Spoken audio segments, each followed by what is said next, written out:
दुष्यंत चौटाला ने 5100 पेंशन के का समझौता करके समर्थन दे दिया। वो 5100 पेंशन तो आई नहीं, लेकिन उन्होंने अपनी पेंशन का इंतजाम कर लिया। शायद प्रदेश को जमकर लूटने का काम किया और दोनों ने मिलकर लूटने का काम किया, भ्रष्टाचार करने का काम किया।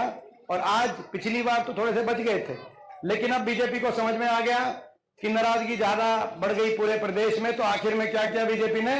मुख्यमंत्री का चेहरा भी बदल दिया और उप मुख्यमंत्री का चेहरा भी बदल दिया। लेकिन अब ये क्या बदलेंगे? अब तो जनता है, अब जनता सरकार ही बदलेगी। और भाई फौज की जो भर्ती इन्होंने जिस तरह से करी है, ये अग्निपथ और ये फौज की कच्ची भर्ती जाएगी और फौज की पक्की भर्ती दोबारा से आएगी है। लेकिन जब चुनाव शुरू किया तो एक मुद्दे पे चुनाव शुरू किया। सारी बीजेपी बोलती थी कि 400 पार का नारा इसलिए दे रहे हैं कि बाबा साहब का संविधान तोड़ेंगे। मैं बीजेपी को कहना चाहता हूं, हमारा एक संकल्प है, बाबा साहब के संविधान को तो एक इंच हिलने नहीं देंगे। कुछ तोड़ेंगे तो आपका घमंड तोड़ेंगे। बीजेपी का घमंड तोड़ेंगे। घमंड की बात करते हैं, अपने आप को बाबा साहब से ऊपर मानने लगे, घमंड की बात करने लगे हैं। जो है मैं समझता हूँ पहला चुनाव था 52 में, 52 से लेकर आज तक जितने भी चुनाव हुए हमेशा जो है अपने गांव के साथ एक जो है तो मैं समझता हूँ एक बहुत पुराना संबंध है। बल्कि मैं कहूँगा कि कलोई हल्के के गांव भी बाद में हमने इलेक्शन लड़ना कलोई से शुरू किया, लेकिन 52 से, क्योंकि उस समय ये एक हल्का पड़ता था, तो तब से स्वर्गीय चौधरी रणबीर सिंह जी के समय तो एक इतना बड़ा समय हो जाए, इतने चुनाव हो जाए, ज़्यादातर हर इलेक्शन में आपने यहाँ से आशीर्वाद देके जिताकर और पूरा आशीर्वाद देके भेजा है।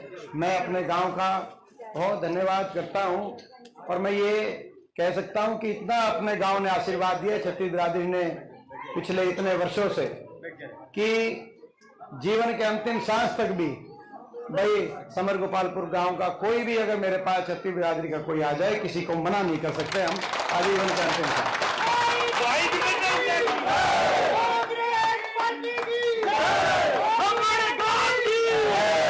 क्योंकि इतना बड़ा इतना लंबा संबंध एक राजनीतिक जीवन में, इतना लंबा काम और उसका सार्वजनिक जीवन में आचरण, ये दो पैमाने होते हैं। इन पैमानों पे आप किसी का तुलना कर सकते हैं। आपने जब आशीर्वाद दिया, यहां से काम करने का मौका मिला, तो रोहतक को आगे लेके जाने के लिए और रोहतक की तस्वीर बदलने के लिए जो काम हमने किए वो भी आपके आगे है। जो आचरण हमारा रहा, जो आचरण मेरा रहा पिछले इतने वर्षों से, वो भी खुली किताब की तरह आपके आगे है। मैं आप सबसे यही आग्रह करूंगा कि काम और आचरण की कसौटी पे अगर आपकी आत्मा ये गवाही दे कि मैं खरा उतरता हूं, तो आप मेरे को आशीर्वाद दे देना। मैं आज आपसे यही मांगूंगा। और मैं समझता हूं कि ये आपका आशीर्वाद, मैं विश्वास दिलाता हूं आपको कि आपका आशीर्वाद खाली हाथ नहीं जाएगा। आपका आशीर्वाद रंग लेके आएगा और 4 महीने के बाद हरियाणा में आपकी सरकार लेके आएगी। और आपके आशीर्वाद से मैं हमेशा आपके मान सम्मान को ऊपर उठाने का काम करूंगा और अपने इलाके के रुके हुए विकास को आगे बढ़ाने का काम करूंगा। आपने देखा, राज जब अपने इलाके में आया तो अपना इलाका आगे गया, तब हरियाणा भी आगे गया, और जब चला गया तो विकास वहीं रुका पड़ा। मेट्रो बहादुरगढ़ में आखिरी खंबा साखोल गांव में, जहां हम आखिरी खंबा बनवा के गए थे, 10 साल में इस खट्टर सरकार में 1 इंच भी, एक खंबा भी मेट्रो रोहतक की तरफ आई नहीं, आगे बढ़ी नहीं। कोई बड़ी परियोजना, कोई विकास की परियोजना हमारे इलाके में उसके बाद आई नहीं। तो राज जाने का नुकसान पूरे हरियाणा को हो गया, लेकिन हमारे इलाके को उसका नुकसान काफी हुआ, क्योंकि बड़ी रफ्तार से इलाका आगे उठाया था कि ये इस सपने के साथ कि ये इलाका भी आने वाले समय में नोएडा और गुड़गांव जाके नजदीक पहुंचे। दिल्ली के पूरब में नोएडा, दक्षिण में गुड़गांव, तो पश्चिम में रोहतक बसता है। मगर इस रोहतक का जब तक राज अपने इलाके में नहीं आया, ये तब तक अपना इलाका आगे नहीं उठा था। राज आया तो कुछ तस्वीर बदली। तो यही संकल्प है कि आने वाले समय में अपने क्षेत्र में विकास का पहिया फिर घूमे। ये जो मेट्रो बहादुरगढ़ तक खड़ी है, रोहतक तक पहुंचे, रोहतक आने वाले समय में गुड़गांव और नोएडा से पीछे ना रहे, ताकि हम अगली जनरेशन को अच्छा भविष्य देके जा सकें। ये संकल्प। और ये राज बदलना जरूरी है, ये सरकार बदलनी जरूरी है, क्योंकि हरियाणा में आज हर वर्ग इनसे नाराज हो गया। हर वर्ग आज परेशान है। सबसे ज्यादा बेरोजगारी हरियाणा में, देश में सबसे ज्यादा महंगाई हरियाणा में, नशा बढ़ गया, हरियाणा में नशे में बढ़ोतरी हो गई, आज अपराध की तरफ अपराध दर में बढ़ोतरी हो गई, गरीब आदमी की सारी स्कीम बंद कर दी, ना 100 गज के प्लॉट की स्कीम रही गरीब आदमी की, ना बीजेपी ने कोई मकान की स्कीम पास करके दी गरीब आदमी को, ना कोई पीने के पानी की टंकी टूटी की जो हमारी स्कीम थी वो बंद हो गई, मनरेगा का बजट आधा हो गया, गरीब आदमी की साथ ज्यादातर स्कीमों को बंद करने का काम किया, रोजगार दिए नहीं, बेरोजगारी की आज कतार खड़ी हो गई। किसान 750 किसानों के साथ क्या हुआ मुझे बताने की जरूरत नहीं। कोई ऐसा वर्ग नहीं जो इस सरकार से, और इसीलिए पूरे प्रदेश में चारों तरफ बीजेपी से नाराजगी बढ़ गई, और चारों तरफ आप जाएंगे प्रदेश में तो कालका पिंजौर से लेकर नांगल चौधरी तक एक ही आवाज आ रही है कि बीजेपी की ये सरकार जा रही है और हुड्डा साहब के नेतृत्व में कांग्रेस पार्टी की सरकार आ रही है। पूरे प्रदेश में माहौल बन गया, और पिछली बार भी थोड़ी बहुत ही कम सीटों से बीजेपी की सरकार बची थी। आपने देखा 75 पार का नारा जरूर था, लेकिन 40 पे सुई अटक गई थी, और मात्र 3900 वोट अगर कांग्रेस की ज्यादा आती पिछले विधानसभा चुनाव में तो कांग्रेस की 36 और बीजेपी की 35 सीट आती। बहुत नजदीकी मुकाबला था। लेकिन उसके बाद आपने देखा दुष्यंत चौटाला ने 5100 पेंशन के का समझौता करके समर्थन दे दिया। वो 5100 पेंशन तो आई नहीं, लेकिन उन्होंने अपनी पेंशन का इंतजाम कर लिया। शायद प्रदेश को जमकर लूटने का काम किया, और दोनों ने मिलकर लूटने का काम किया, भ्रष्टाचार करने का काम किया। और आज पिछली बार तो थोड़े से बच गए थे, लेकिन अब बीजेपी को समझ में आ गया कि नाराजगी ज्यादा बढ़ गई पूरे प्रदेश में। तो आखिर में क्या किया बीजेपी ने? मुख्यमंत्री का चेहरा भी बदल दिया और उप मुख्यमंत्री का चेहरा भी बदल दिया। लेकिन अब ये क्या बदलेंगे? अब तो जनता है, अब जनता सरकार ही बदलेगी। ये सरकार बनेगी आपके आशीर्वाद से। रोहतक से जब हम जीत के जाएंगे, वो जीत दिल्ली नहीं रुकेगी, वो जीत सीधा चंडीगढ़ आपको लेके जाएगी। तो सरकार जब बनेगी, हमारा संकल्प है पहली कलम से सबसे पहले देश में सबसे ज्यादा बुढ़ापा पेंशन 6000 बुढ़ापा पेंशन हम करने का काम करें।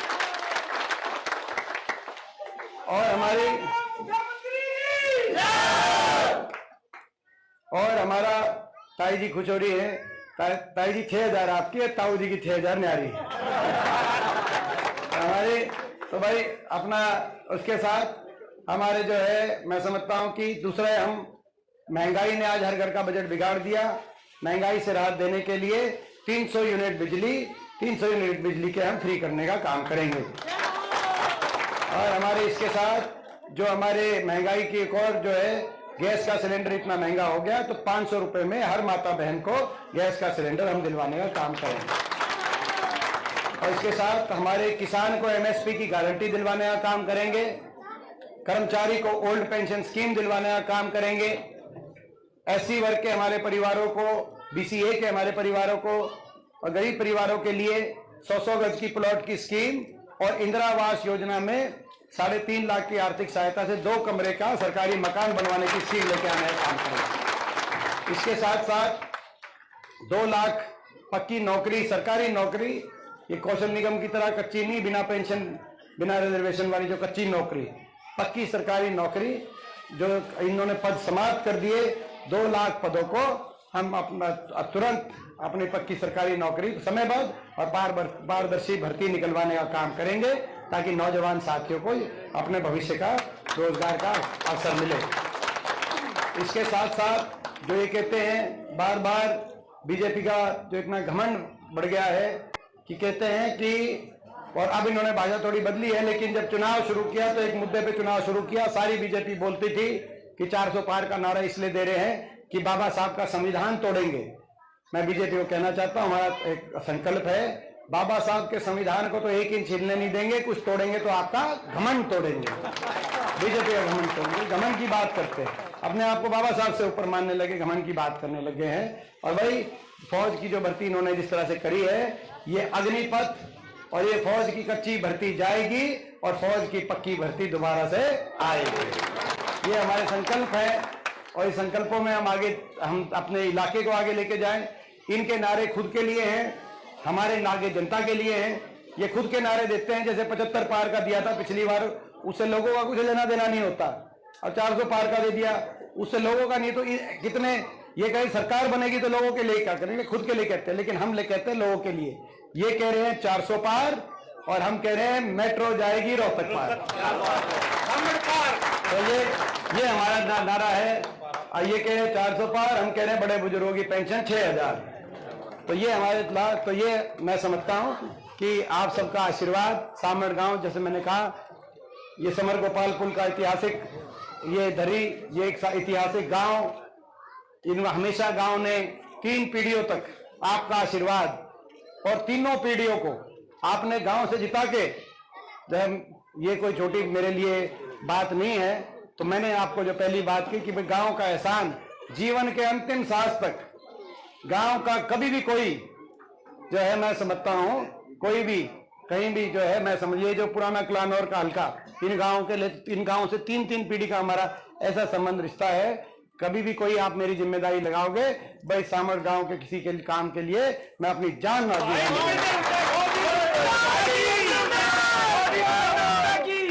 और भाई इसमें मैं और ज्यादा बहुत लंबी बात ना करते हुए, और भाई मैं एक और बात कहना चाहूंगा।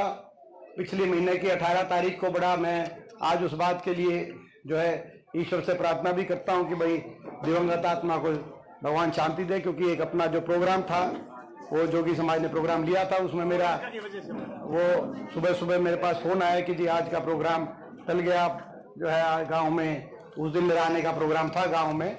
आपको पता मैं रोहतक से निकलने वाला था जब आपका टेलीफोन आया। तो आज उस बात के लिए भी भाई ईश्वर से हम प्रार्थना करते हैं। अभी भाई बलराम ने मुझे बात याद दिलाया उस बात को, तो उनका धन्यवाद मैं करता हूं। और गांव से पूछता हूं कि भाई गांव की छत्तीस बिरादरी बैठी है भाई, भाई इस बार पिछली बार से कि मैं ना कि मैं बताओगे भाई, एक बार हाथ उठा करके तो भाई ये मौका है राज लाने का अपने इलाके में। भाई सामड़ गांव आप चुकोगे तो नहीं, मैं आप सबसे पूछना चाहता हूँ, हाथ उठा करके बताओ। बीजेपी गई, बहुत ये बात ठीक है, बीजेपी गई, ठीक बात है, 25 मई बीजेपी गई।